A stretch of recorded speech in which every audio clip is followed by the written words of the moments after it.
Se reporta que la Ford Motor Company le preguntó a Charles Jane, autor de una columna de horóscopo en el periódico The New York Daily News, que trazara el futuro del nuevo Mustang, un coche deportivo.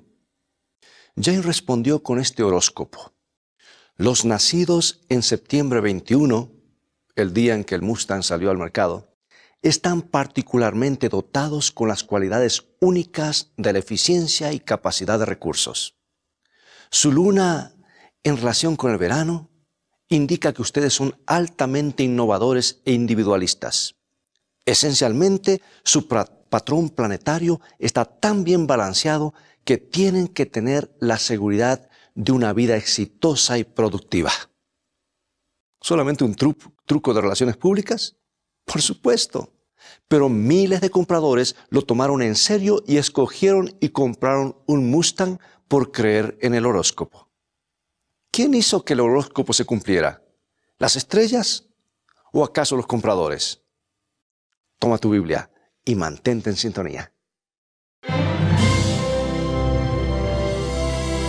Escrito está: declara el mensaje final de Dios para nuestro tiempo, presentando al Cristo viviente como la respuesta a nuestras más profundas necesidades. Escrito está, con el pastor Robert Costa.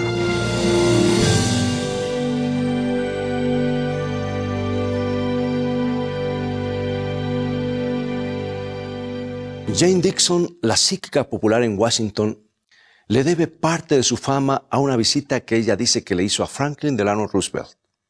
Durante esa visita, ella dice que el presidente le dijo: el tiempo de uno es corto, aun cuando sea largo. ¿Cuánto tiempo tengo para terminar el trabajo que tengo que hacer? Ella le pidió que la dejara tocar la yema de sus dedos.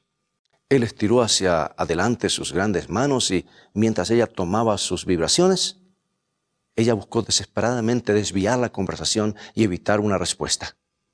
Cuando el presidente insistió en una respuesta directa, ella le contestó con poca disposición: 6 meses o menos. Y una investigación cuidadosa ha dado como resultado una duda considerable de que esa entrevista nunca se realizó. Sin embargo, si como ella dice se realizó, no fue la primera vez que un jefe de Estado ha buscado el consejo con espiritistas. El mejor conocido de esos jefes de Estado que consultaba espiritistas fue Abraham Lincoln, cuyos contactos con una medium llamada Nettie Maynard son ahora casi legendarios. Resulta que la investigación hecha en la biblioteca del Congreso de los Estados Unidos indica que muchas de sus grandes decisiones fueron hechas basadas en las direcciones que recibió de los espíritus. Y los historiadores de la Segunda Guerra Mundial nos dicen que durante lo más intenso del conflicto, ambos, los nazis y los aliados, consultaron a astrólogos para ayudar a conducir la guerra. Del lado de los nazis, escribe René Nordbergen, los astrólogos guiaron las decisiones de hombres como Heinrich Himmler, Rudolf Hess y Adolf Hitler. Gran Bretaña no se quedó atrás. Cuando las nuevas de las actividades de los astrólogos del Reich llegaron a Londres, Winston Churchill reaccionó visitando a su propio astrólogo, quien consultaba las estrellas y le informaba a Churchill de la clase de decisiones que podía esperar de los alemanes. Las impredecibles cosas de la guerra y las crecientes bajas en los campos de batalla llevaron a Hitler a ponerse furioso y como resultado todos sus astrólogos fueron desterrados a campos de concentración. Podríamos sorprendernos y quedarnos impresionados si supiéramos cuántas de las decisiones de nuestros líderes y políticos de hoy están basadas en comunicaciones con el mundo de los espíritus. Incuestionablemente, la astrología está floreciendo en la capital de los Estados Unidos, al igual que en muchas otras capitales. Y se estima que están usando encuestas como guías que 117 millones de americanos están siendo mal dirigidos por astrólogos y otros psíquicos. Nuestros periódicos publican no menos de 3.000 columnas diarias de astrología Y las universidades y las grandes tiendas de departamentos han instalado miles y miles de horóscopos en computadoras a lo largo y ancho de esta gran nación. Millones en nuestro planeta orgullosamente dicen que creen en el cristianismo y en el ocultismo, como si las dos creencias no fuesen contrarias. Fue en las supersticiones paganas de Mesopotamia, la tierra de los ríos gemelos, el Éufrates y el Tigris, donde nació la astrología.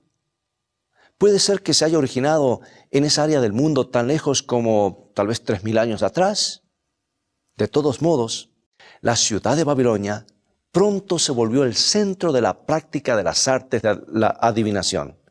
Y Nabucodonosor, el rey más poderoso de ese imperio, no tenía como secreto el hecho de tener una gran cantidad de astrólogos psíquicos en su corte real. ¿Cómo se sentía Dios acerca del incremento y la popularidad de esas supersticiones paganas?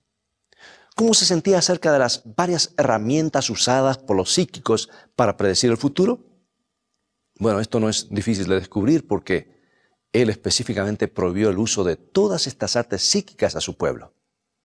Sus palabras son una condenación devastadora al ocultismo en todas sus formas. Escuchemos lo que dice en Deuteronomio, capítulo 18, versículos 9 al 12. Cuando entres a la tierra que Jehová tu Dios te da, no aprenderás a hacer según las abominaciones de aquellas naciones. No sea hallado en ti quien haga pasar a su hijo o a su hija por el fuego, ni quien practique adivinación, ni agorero, ni sortílego, ni hechicero, ni encantador, ni adivino, ni mago, ni quien consulte a los muertos, porque es abominación para con Jehová cualquiera que hace estas cosas. Y por estas abominaciones Jehová tu Dios echa estas naciones de delante de ti. ¿Sabemos lo que eso significa? ¿Sabes tú lo que eso significa, abominación? Es un término aplicado en las Escrituras a objetos detestables como los ídolos y el culto a la adoración idolátricas, que son abominación para Dios. También el profeta que clamaba hablar en el nombre de Dios, pero que Dios no había autorizado, era también abominación o detestable para Dios. En otras palabras, un profeta falso. Ahora veamos lo que dice Dios en Deuteronomio 18:20. Le dijo a Moisés lo siguiente: el profeta que tuviere la presunción de hablar palabra en mi nombre, a quien yo no le haya mandado hablar, o que hablare en nombre de dioses ajenos, el tal profeta morirá. ¿Por qué Dios es tan fuerte con los psíquicos? Porque los practicantes del oculto le dan lealtad y servicio al enemigo de Dios. Es tan sencillo como eso. ¿Será que Dios no quiere que sepamos sobre el futuro? ¿Trata Dios de mantenernos en la oscuridad? No, por supuesto que no. Leamos lo que Dios dice a través del profeta Amós en Amós capítulo 3, versículo 7. Porque no hará nada Jehová el Señor sin que revele su secreto a sus siervos los profetas. ¿A sus siervos los psíquicos? No, a los profetas.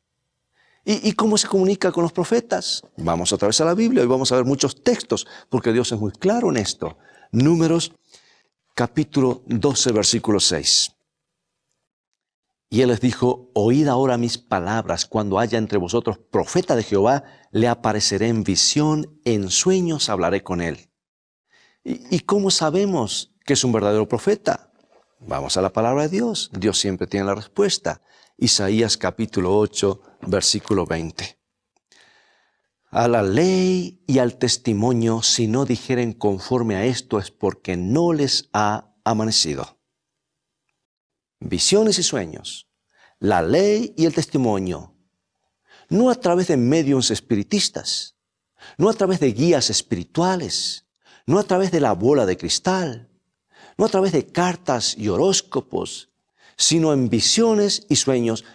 Dios quiere que sepamos acerca del futuro, pero quiere que estemos en la verdad para no ser engañados. Y el único que conoce el futuro es Dios, y Dios siempre dice la verdad.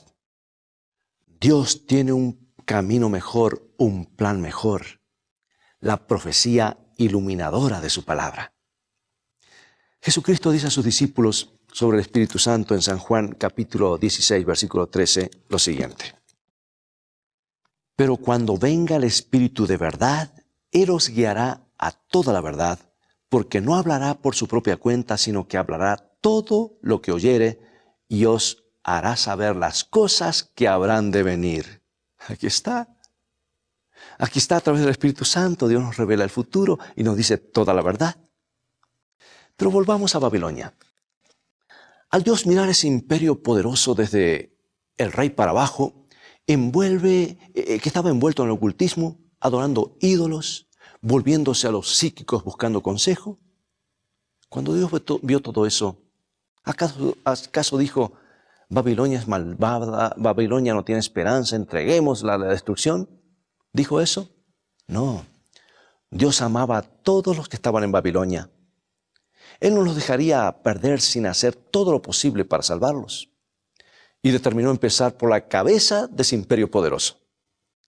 A él enviaría un profeta directamente a la corte de ese orgulloso y arrogante monarca. Y lo hizo de esta manera. Dejó a su pueblo Israel ser llevado cautivo a Babilonia. El conocimiento del verdadero Dios iba a ser llevado directamente a esa ciudad malvada a través de un pueblo que era llevado cautivo.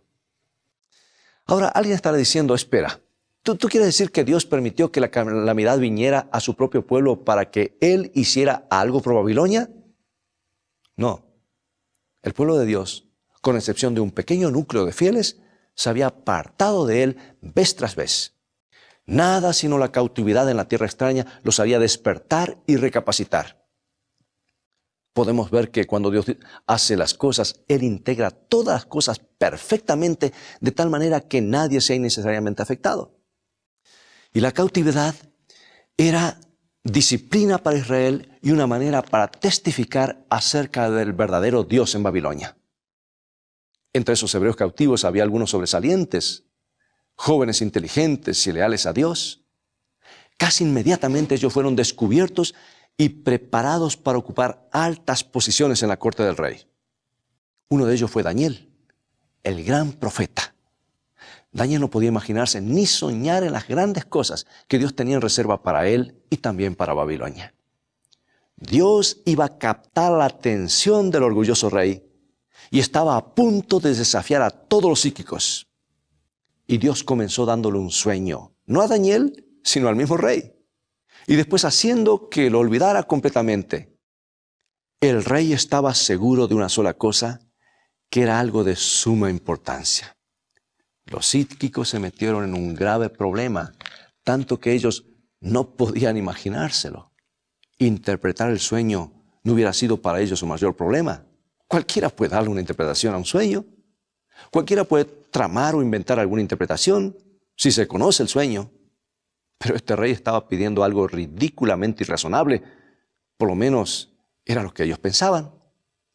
Él estaba demandándoles que les dijera el sueño que habían soñado o de otra manera serían muertos. Y los psíquicos se llenaron de terror. ¿Qué si todo era un truco del rey? ¿Qué si el rey no se había olvidado del sueño verdaderamente? Y ahora estaba tratando de probarlos. ¿Qué si estaba tratando de probar a cada uno de los psíquicos? ¿O qué si lo había olvidado y de pronto lo recordaba?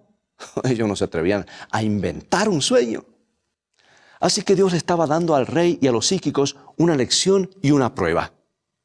Solo un sueño y su interpretación. Y los psíquicos se quejaron. Esto es muy difícil. Nunca un rey ha pedido cosa tal a un psíquico como nosotros. Pero el rey no se persuadía de sus argumentos.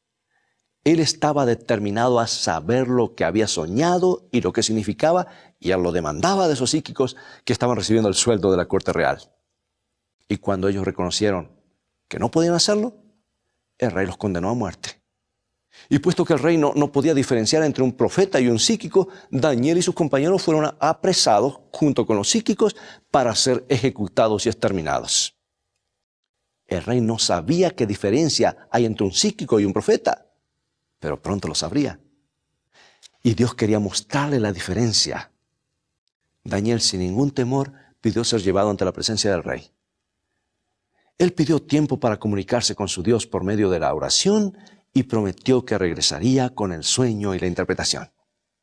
El rey quedó impresionado con la confianza que tenía este joven en su Dios y tan ansioso estaba de conocer el sueño y su significado que concedió la petición de Daniel. ¿Le falló Dios a Daniel? No, jamás.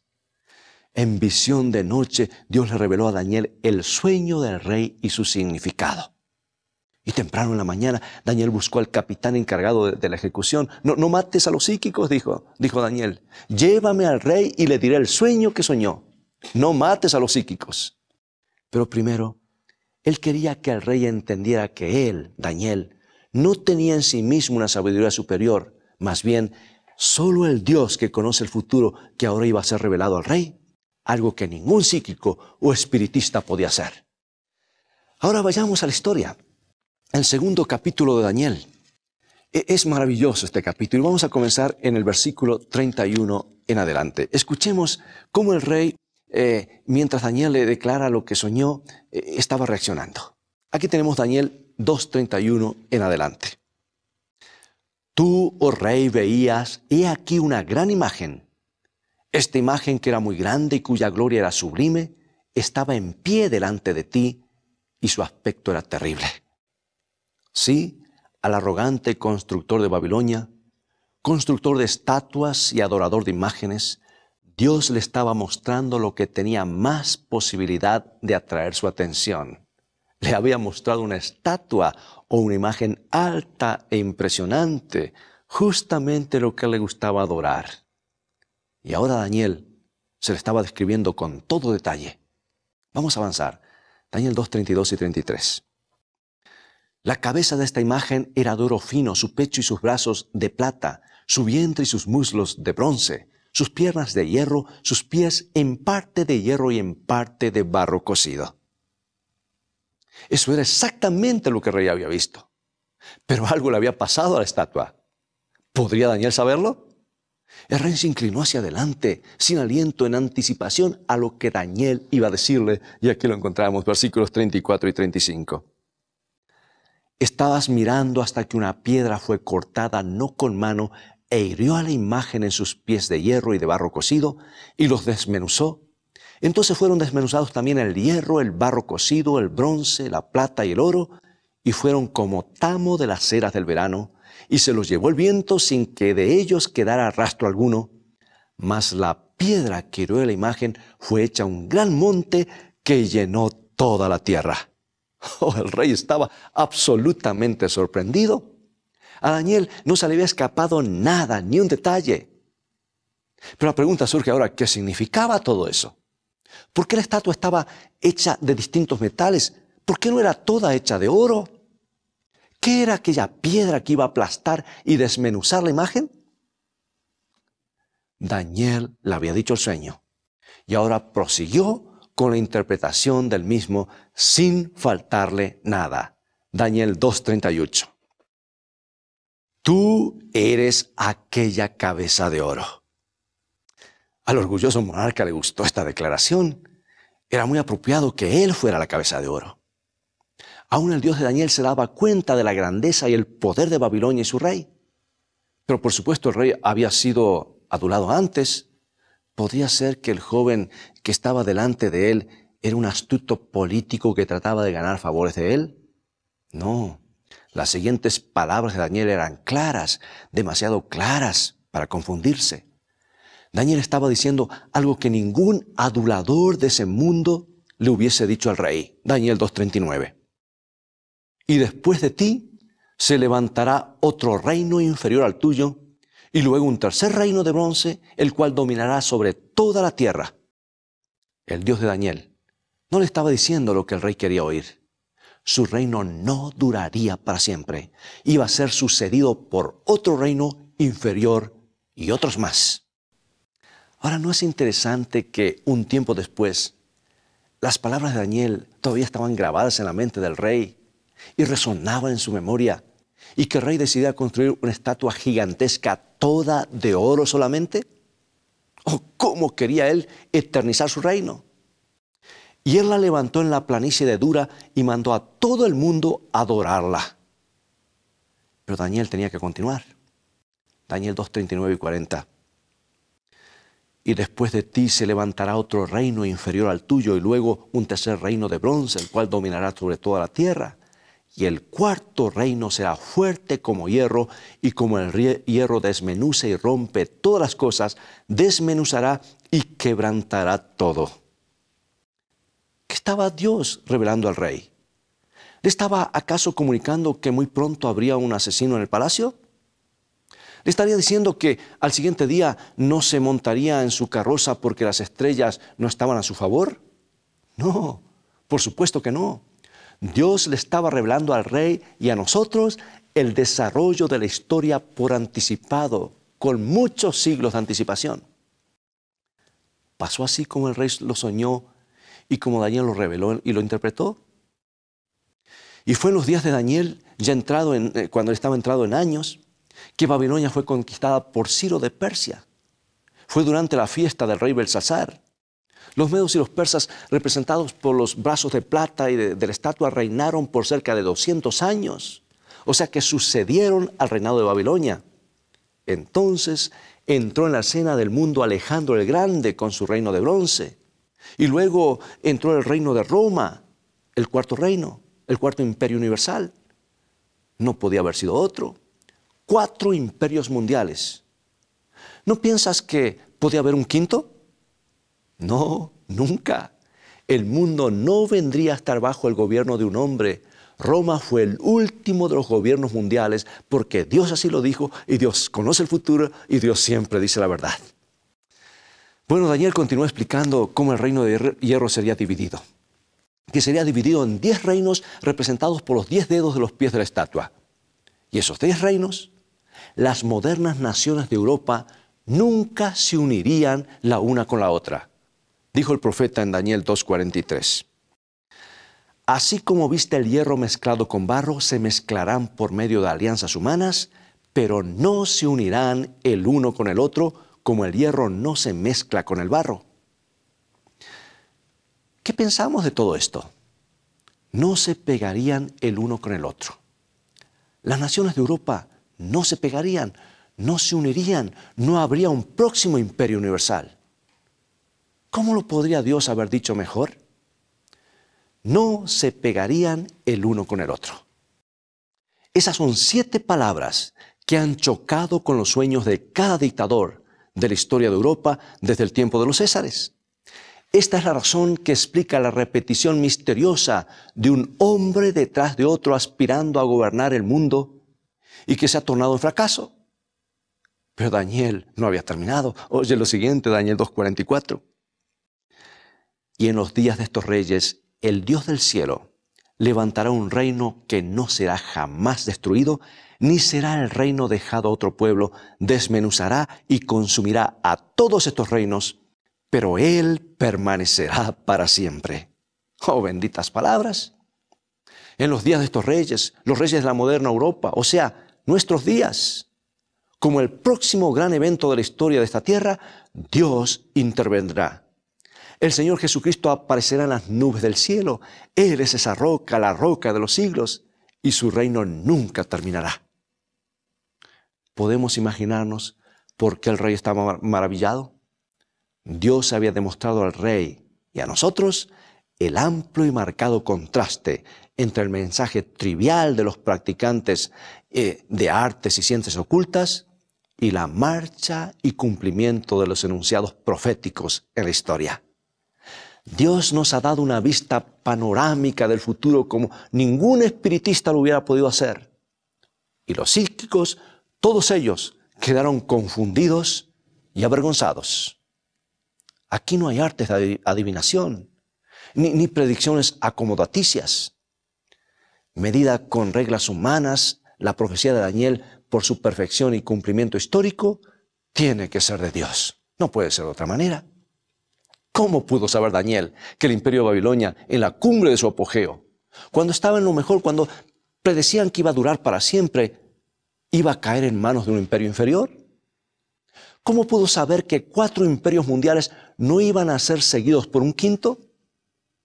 ¿Y quién puede explicar hoy por qué ninguna nación de los tiempos modernos, con todas las armas poderosas, con toda la tecnología militar destructora, ha podido establecer un imperio mundial?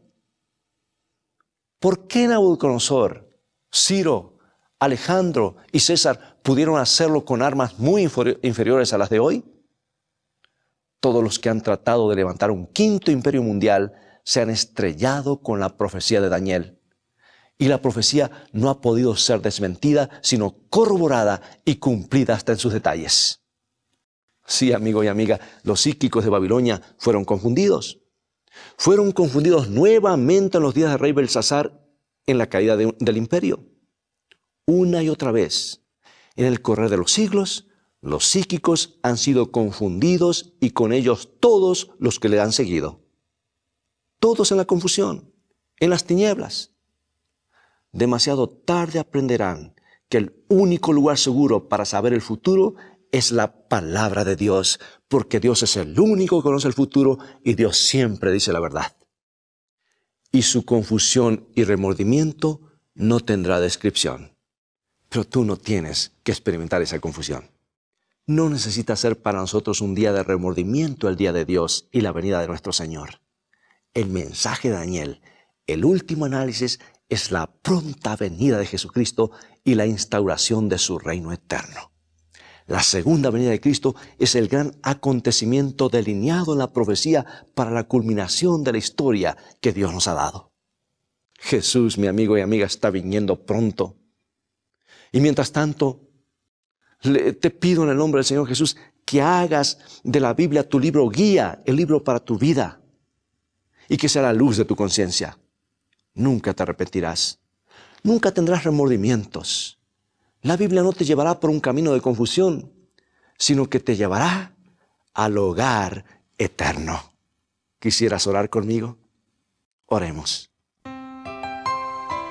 Amado Señor, profundamente escondido en el corazón humano está este deseo de no solo contemplar este maravilloso evento de la venida gloriosa de nuestro Salvador, sino también el estar preparados para irnos con Él. Esa preparación se completa en Él solamente. Por favor, límpianos y santifícanos y recréanos a la imagen de tu Hijo Jesús y prepara nuestros corazones para ese gran día, en el nombre precioso de Jesús. Amén. Te invito a continuar estudiando las profecías bíblicas. Ellas aumentarán tu fe y confianza en Jesús y su palabra. Visítanos en nuestro sitio de internet escritoestá.tv, donde podrás obtener gratis una variedad de estudios bíblicos.